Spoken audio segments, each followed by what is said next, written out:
Aku menebangnya dari langit saat itu, jadi tentu saja ia masih hidup. Tukang daging dan orang buta itu berjalan pergi, satu di depan dan satu di belakang. Meskipun langkah mereka lambat, kecepatan mereka sangat cepat. Suara tukang daging terdengar, ini tangan yang kutukar dengan tubuh bagian bawahku. Tapi daging suci di atasnya pasti telah dimurnikan menjadi ramuan dan dimakan oleh seseorang.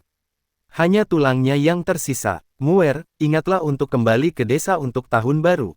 Suara orang buta itu terdengar dari kejauhan. Kinmu memperhatikan mereka pergi, tersenyum kecil, dan melambaikan tangan ke belakang mereka, saya pasti akan kembali saat tahun baru Imlek. Orang buta itu seakan melihatnya melambai, dan tanpa menoleh, ia hanya mengangkat tangannya dan melambai. Kakek buta sungguh menakjubkan. Kinmu berseru, sangat jelas bahkan dari jarak sejauh itu. Tak lama kemudian, sebuah suara berat terdengar dari kejauhan, bergema tanpa henti di atas padang rumput, Adik Qin, Adik Qin, Adik Qin. Kinmu mendengar suara Basyan Jijiu dan berteriak keras, aku di sini. Suara itu masih berteriak, Dokter Qin, dokter, dokter. Kinmu menjawab lagi, tetapi suara Basyan Jijiu masih memanggil dari kejauhan. Kinmu tersadar dan berkata, Basyan Jijiu mungkin ratusan mil jauhnya dari sini. Suaranya mungkin sampai di sini, tapi suaraku tak sampai sejauh itu. Ling Yuxiu terbangun dan berkata cepat, Gembala, biarkan aku yang melakukannya. Setelah itu, ia melambaikan tangannya dan kekuatan sihir api muncul. Sebuah bola api meledak di udara dan gelombang api bergulung-gulung. Kinmu diam-diam memuji kepintarannya dan berkata sambil tersenyum, percuma saja.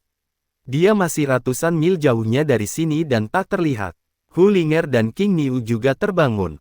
King Niu melihat sekeliling, tetapi tidak menemukan tukang daging dan orang buta itu. Ia bertanya, di mana Tuan Tua? Sudah pergi. Kinmu mendengar Basyan Jijiu masih memanggilnya dengan berbagai cara dan menghela napas. Basyan Jijiu memang keras dan fasih. Sulit membayangkan pria sekasar itu bisa begitu banyak bicara. Ia berkata, ayo kita ke perbatasan dulu. Kalau Basyan Jijiu tidak bisa menemukan kita, dia pasti akan ke sana. Sapi biru itu menampakkan wujud aslinya. Kinmu menggendong Hu Linger di punggungnya, dan Ling Yuxiu juga melompat. Sapi biru itu memperlambat langkahnya dan berlari menuju perbatasan. Kinmu menatap gadis di sampingnya dan berkata, apakah lukamu sudah sembuh? Ling Yuxiu mengangguk dan berkata, bahkan bekas lukanya pun hilang. Lihat, aku ditusuk di pinggang, tapi sekarang sudah sembuh total. Dia mengangkat pakaiannya, memperlihatkan pinggangnya, dan berkata ke samping, di sini. Kulitnya sangat halus, bahkan di sekitar pinggangnya, sangat putih. Dia mungkin tidak terpapar sinar matahari. Kulit Kinmu awalnya agak gelap. Semasa kecil, ia sering berenang tanpa baju di sungai Yongjiang pada musim panas, terbakar matahari, dan terkadang dikejar-kejar ikan raksasa di sungai.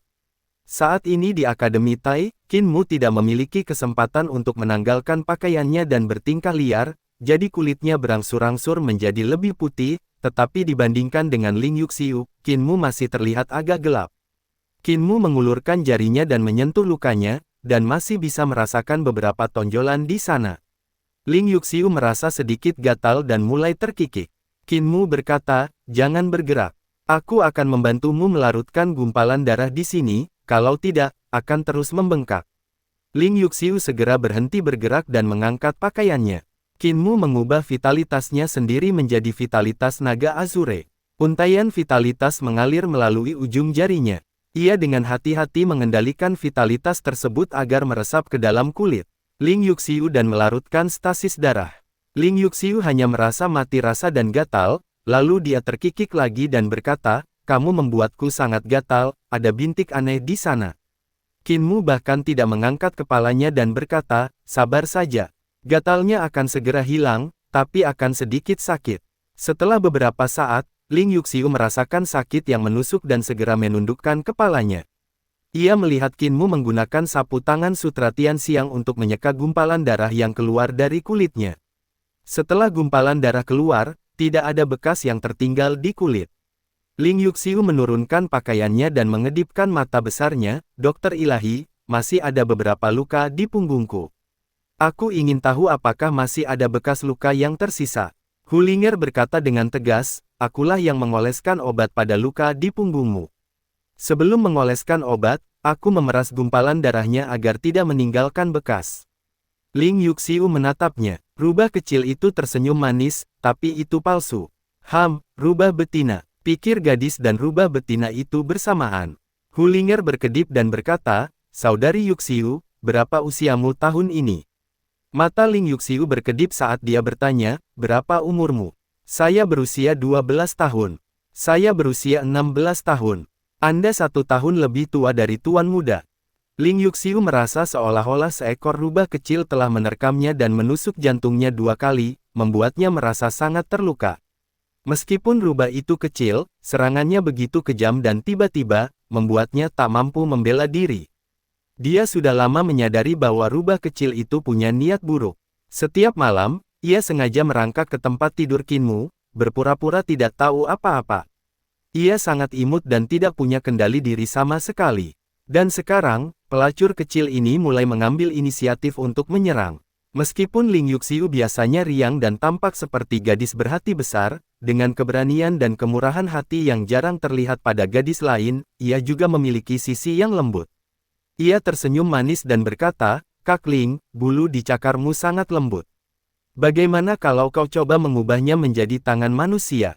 Hulinger menguap dan menyipitkan matanya lalu berkata, Tuan muda menyukainya. Kakak Ling, kenapa kamu belum berubah juga? Tuan muda menyukainya. Lihat, murid-muridmu berbeda dengan murid-murid kami. Tuan muda menyukainya, rupa. Sehebat apapun gerakan rubah kecil itu, ia tidak bisa berubah. Aku sudah mengamankan kemenangan, jadi tidak perlu cemburu pada perempuan jalang ini. Sebelum mereka mencapai perbatasan, Basyan Jijiu akhirnya menyusul. Melihat tukang daging itu telah pergi, pria kuat itu putus asa dan menangis, mengutuk Tian Dao sambil menangis. Qinmu menghiburnya sejenak, lalu berkata, bukannya dia tidak merindukanmu, tapi dia kesal dengan omelanmu yang terus-menerus, jadi dia pergi duluan. Kakek Tu sangat peduli padamu. Dia yang pertama bergegas ketika mendengar kau dalam bahaya. Jangan menangis, jangan menangis. Kita sekarang di perbatasan. Bagaimana mungkin Wuhan terlihat menangis sekeras itu sampai mata dan hidungnya berlinang air mata? Basyan Jijiu menyeka air matanya dan mengeluh kepadanya, dimulai dari saat ia mengikuti Tian Dao semasa kecil. Ia juga bercerita tentang saat ia mengompol, dipukul, dan dipaksa berdiri oleh Tian Dao. Ia juga bercerita tentang hal-hal kecil dalam latihan bela dirinya, bagaimana ia membantu Tian Dao mencuci pakaian dalamnya, dan bagaimana Tian Dao membawanya ke desa sebelah untuk mencuri bebek untuk dijadikan sup. Ia menceritakan semuanya. Qinmu menatap Ling Yuxiu untuk meminta bantuan, namun Ling Yuxiu berkata dia tidak dapat berbuat apa-apa untuk membantu. Terlalu akademis. Tuan muda itu diam-diam mengemasi tasnya, membuat sanggul kecil, melemparkan pita ke tanah, menggantungkan stempel resmi di pintu Akademi Kekaisaran, lalu kembali menatap Akademi Kekaisaran dan tersenyum. Kepala penegak hukum berjalan cepat sambil membawa keranjang bambu kecil di punggungnya, yang berisi payung, beberapa gulungan, buku, dan barang-barang lainnya. Ayo pergi, tak perlu membuat orang lain khawatir, kata leluhur muda itu sambil tersenyum. Kedua pria itu berjalan menuruni gunung tanpa mengganggu siapapun. Sesampainya di gerbang gunung, naga unicorn itu segera berdiri dan mengibaskan ekornya. Kematianku semakin dekat, dan aku tidak bisa membawamu bersamaku. Pemuda itu menyentuh kepala naga kilin dan menggelengkan kepalanya, sambil berkata, jika kau mengikutiku, kau hanya akan melihatku mati karena usia tua. Sahabat Tao kecilku, kau bebas sekarang. Klik, rantai di leher Long Kilin terbuka. Naga itu kebingungan, menggelengkan kepalanya. Tuan, kemana aku bisa pergi kalau tidak mengikutimu? Kamu orang bebas, jadi kemana kamu tidak bisa pergi? Leluhur muda itu melambaikan tangannya dan menatap Akademi Tai yang telah ia bangun sendiri. Dengan sedikit keengganan di matanya, ia tiba-tiba berbalik dan pergi, disinilah aku akan menghabiskan masa tuaku, tetapi hari ini aku akan pergi. Aku tidak ingin mati karena usia tua di Akademi Tai. Seorang lelaki tua dan seorang lelaki muda berjalan menuju pinggiran ibu kota. Sesampainya di pinggiran kota, leluhur muda itu meminta tetua penegak hukum untuk berhenti, dan ia pun berjalan menuju lelaki di seberangnya. Dao You, sang master kekaisaran menyapanya dan berkata, kau akan pergi sekarang, sahabat Taois? Bukankah kau berencana mengundurkan diri dari kaisar? Leluhur muda itu tersenyum dan berkata, saya juga sangat santai saat menjabat. Jika saya tidak datang untuk kaisar, mengapa saya harus pergi untuk kaisar? Anda mengundang saya ke sini, dan sekarang Anda malah mengusir saya. Saya sangat bahagia. Master Kekaisaran Yan Kang menghela napas, rekan Taois, kau sudah mampu menghadapi hidup dan mati secara langsung. Kondisi pikiranmu telah mencapai tingkat yang begitu tinggi. Aku tidak tahu berapa tahun lagi kultivasi yang kubutuhkan. Biar kuantar kau pergi. Keduanya berjalan berdampingan, diikuti oleh tetua penegak hukum tak jauh di belakang. Guru Kekaisaran Yan Kang berkata, saat tahu kau akan pergi, tiba-tiba hatiku terasa hampa. Tak seorang pun di dunia ini yang memahamiku lebih baik daripada dirimu. Tanpamu, aku akan kehilangan satu orang untuk diajak bicara. Tuan muda itu berkata, kamu punya ambisi besar, tapi masa depanmu sulit dan penuh gejolak. Aku tidak punya apa-apa lagi untuk diajarkan kepadamu. Kamu harus percaya diri. Master Kekaisaran Yan Kang berhenti dan berkata, saat itu aku ingin menjadi muridmu, mengapa kau tidak menerimaku? Leluhur muda itu berkata terus terang, aku tahu kau lebih baik dariku dan prestasimu di masa depan akan lebih besar daripada prestasiku. Aku tidak layak menjadi gurumu, jadi aku tidak bisa menerimamu sebagai muridku. Apa yang ingin kau lakukan adalah sesuatu yang tak pernah terpikirkan sebelumnya olehku, dan itu juga sesuatu yang tak akan pernah bisa kulakukan seumur hidupku. Aku juga telah belajar banyak darimu, jadi aku tidak bisa menjadi gurumu. Guru Kekaisaran Yan Kang melangkah maju dan mengikutinya, sambil berkata, akhir-akhir ini aku merasa agak tersesat dan gelisah. Katakan padaku, apakah kita berada di jalan yang benar? Di mata apa yang disebut jalan benar, jalan yang kita tempuh bukanlah jalan benar. Patriark muda itu berhenti dan menatap matanya.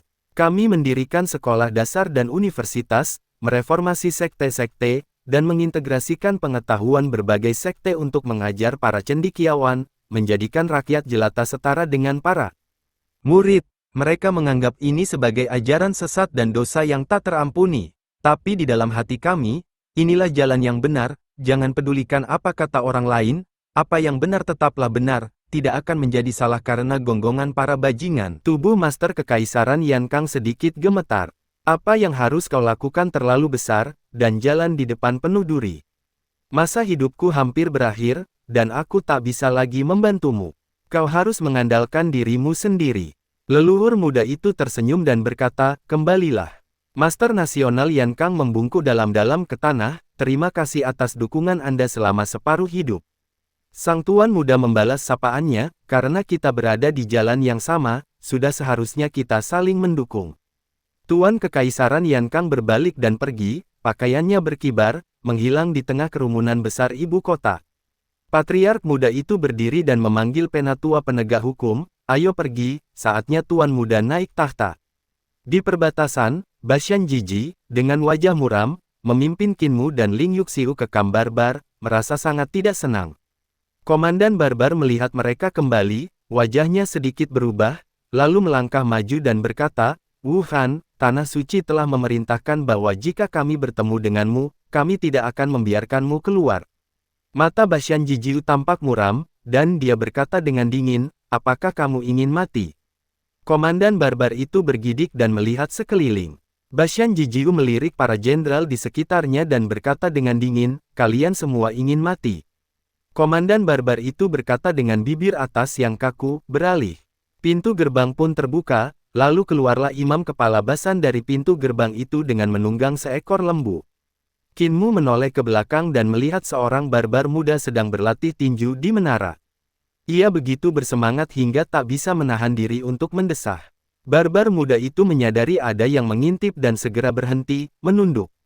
Pemuda ini sangat kuat dan memiliki fondasi yang sangat kokoh, puji Kinmu.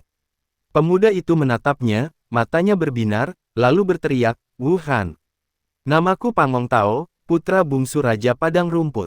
Di masa depan, aku pasti bisa mengalahkan Wuhan dan menjadi penguasa Padang Rumput. Menderita banyak korban, dan kita tidak akan mampu lagi menghentikan pasukan Yan Kang.